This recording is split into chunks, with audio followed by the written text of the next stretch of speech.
Hey everybody, it's Carlos from Immortals Inc. Podcast. Here we have Mike on the mic. Mike on the mic, again, as always. And never we leaving. have brought back Amanda. Yeah, I come back a lot. I know. Amanda's a regular now. The World of Darkness connoisseur. The regular World of Darkness. Today she's going to talk about Fall of London for Vampire, correct? Yep, correct. So, as you know, I've read some of the other books and rated them here. We did, yeah. And Chicago was one of the last ones I did. Yep, we could check that out. I just put a blurb up there. And no, you didn't. Yeah, I did. Go ahead. I can do that. Go ahead. So, Fall of London is kind of in the same vein as the Chicago book. Oh yeah, yeah. Where and it's like it's a module, okay? But in the case of comparing it to the Chicago book, it is lacking in some areas. So things I liked about the Chicago book better was the maps and the NPC sheets and, well, the lore sheets, of course. The lore sheets are like the best part of any of these books. And the fact that there was powers added and more clan information for the Lasombra. And you know I don't like Lasombra. So the fact that I'm like giving them a feather in their cap for the Lasombra part of the Chicago book says a lot when I'm comparing it to the Fall of London. It's untold. Yes. So so you're saying it's more of a module? This is more of a module. Okay. So if you're looking for something that is just a straight up module for Vampire on how to run a scenario, it has acts 1, 2, and 3. It has scenes for you. It does have some versatility if you want to add stuff and take stuff away. It does have NPCs. It does have some interesting lore sheets, one of which is the antigen, which is the humans trying to take back influence from the vampires and other supernaturals. So that's pretty cool. It also has... I see a hunter insertion there. Yeah. Yep, I love Hunter. I do. There's also lore sheets for like a group of Diablerists that make a game out of it, kind of like the Sabbat used to in Old World of Darkness. Mm-hmm. So there's a lore sheet just on that. There's a lore sheet for the Justicar of Malkavian in the town that gives you different bonuses for being aligned with him. So the lore sheets are what's really amazing about this book. So what's a lore sheet again? Just so for people the lore sheets in the back are like little added things that you can use to add flavor to your game. Like they have Agents of Justicar Par, Court of Shadows, which is like a supernatural society, the Hunt Club, which is the one I was mentioning about the Diablerists. Oh, so they're like little little things, like little areas of the map or areas of the stuff you can use. Yeah, you can like an NPC, a detailed NPC. Story. Yeah. You could also add them to any campaign. So yeah. Like the one I run here, I could add some of this stuff, like the Operation Antigen. Mm-hmm. I could use that as inspiration. So there's I saw you said there was a nightclub in there too. Mm-hmm. Like that would be a lore. So you could take that nightclub and put it any campaign you want. Correct. It's just a piece of information that you can stick anywhere inside the game. Yes, okay. Just like the London Under London is like a lore sheet for Nos. And I was worried because in the previous books, I didn't feel like they gave Nos enough love because they took a lot of their merits away. Mm-hmm. And so giving them an underground on how to do the stuff with the subway and vermin and other secrets of the city, I was glad they brought that back. And that's in here? Yes. Yeah. What's Nos again? Like Nosferatu. They're like the vampires that aren't beautiful. So you got your Twilight-esque vampires of Toreador. I know anyone who loves Toreador is going to be upset, but they're beautiful. Okay? They're like Lestat and Louis. Pompous. From Interview with a Vampire. And then you have the Nos, which is like from that old Nosferatu movie with the pointy ears. Yeah, they're bald, pointy. SpongeBob, like I said, that's... She doesn't know the SpongeBob reference. I'm sure he'll stick it in Come on. So the Nos, I felt like they weren't getting enough love because they got a lot of their merits taken away. And merits are things that make you special. Okay. And so they had like... I know my husband's favorite one is where they can vomit on command. And so his character would drink like Windex and say it keeps him from streaking. And then he would like puke on a Toreador. Okay. And Toreadors who are all about beauty would get all freaked out. It could cause them to frenzy. So it was like a joke thing. But they also had like where their tusks instead of fangs. So they took a lot away from them. Mm-hmm. And so to give them something back, that's the best part of this book, is they got something of their stuff back. Because they also had, in the old game, the ability to control the city from the underground. So that's a good part. Yeah, that's why I like them. It's you could be behind the scenes and just manipulate or spy on or affect, whatever's happening outside or in the main drag. But there's even a NOS that's in here, Oscar Anisov, and it has more stuff for the NOS, and they have basically like a primogen or a prince like figure in London that has more for that whole spy mentality that the NOS have. So those are the great parts of this book. And they also have like playable characters for people who don't have time to make characters, so they can just jump in and play. I noticed that's a big thing now, because characters in any system I've noticed, and even they're complicated to make, or they has a lot of apps and stuff like that. And like in the old days, you just make up a character, or old OSR, old school role play, you could just make up a character in 2 seconds. A lot of these aren't 2 seconds anymore. Oh, this one's not so bad. Old World of Darkness Vampire, it seemed like it was really complicated. It was.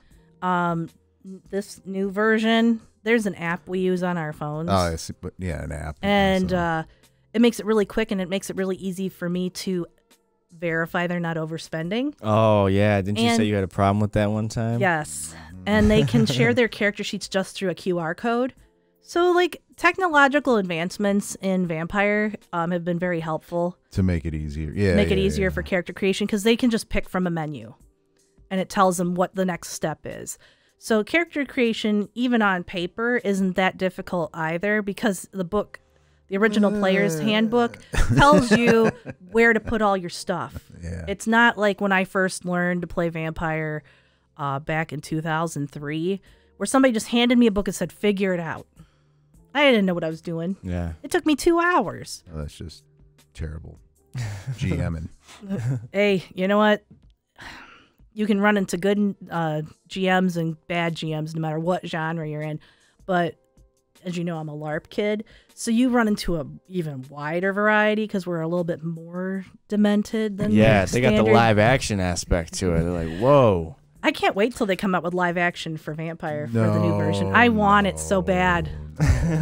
No. Why? We're gonna get you dressed up as a NOS over here. Oh, we're not. Yeah, we are. We got pointy ears on the way from Amazon as we speak. The prosthetics. No, I don't care. We'll carry it. They did have the whole line of the live action for the Vampire and all that stuff. Yeah, they just haven't updated it with this set, because the last set was Requiem. Books, if I remember right? They were all like digest-sized, smaller books. No. They had core books, but then they had digests for each of the clans. Yeah, maybe that's what I was thinking of. So, but this Fall on It's an Adventure. You really can't give anything away in it, can you? It'll be all spoilers if you talk about it, and it's like... Well, it's called The Fall of London. Okay, spoiler. Okay.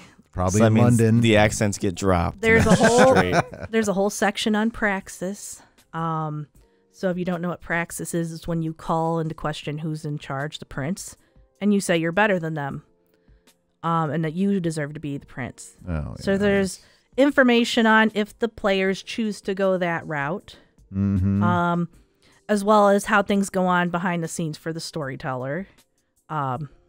In the case the NPC were to have that ambition instead.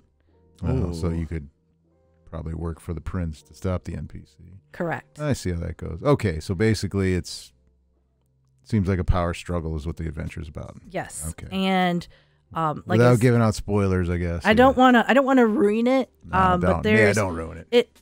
What I say mechanically about the book that's good is it reads kind of like a D&D module.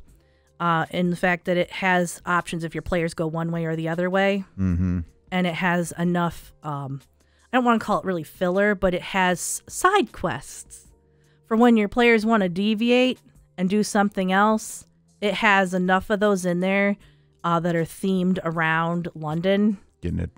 Are they themed to get them back on the main track? Yeah. Okay. Yes. But, so when they want to deviate, they can. There's other things to do. They're not being railroaded. Yeah. Because that's another pitfall you run into with some games, is that it's trying to make you go the route the whole way through, and you can't really deviate. By having options, I think it's a good thing. Yeah, it has more realism too, I feel like. And I feel it takes it further too, because then instead of like 5-game sessions. You can turn it into 10 or 15 to allow them to grow. Yeah, one whole session could be spent on, And then those side quests sometimes later on can turn into another adventure offshoot for ideas. So.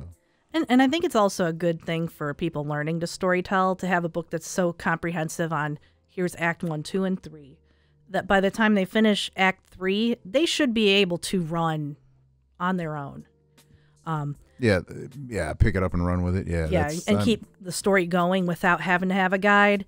I've been running so long. I come in, I'm not going to lie, I'm not always prepared. I have a couple things ready to go, but it's really where your players want to go. And if you try to guide them and force them to do something, that's one of the things you might struggle with this, is they may not want to do that story. That's a lot of people run into that problem. Like when you're new and you try to DM or GM older groups, it's terrible. Like you need it's better to be a new GM and a DM and then a new player, or an old GM that understands new players, how they think or stuff like that. So you can take it out that way, and then they can learn properly instead of the hot mess that some people get into. But things I wish it had. I wish it had maps. Mm-hmm. I wish that the NPC character sheets were a little bit more detailed. It's kind of easier when you have pictures. Also, no maps included. There's no maps. Oh yeah, so I can see that as a downside. Yeah, well, it's London.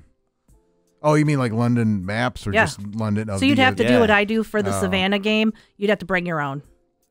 I mean, it's not a deal breaker, but yeah, it would have been nice. Sometimes it's easier to.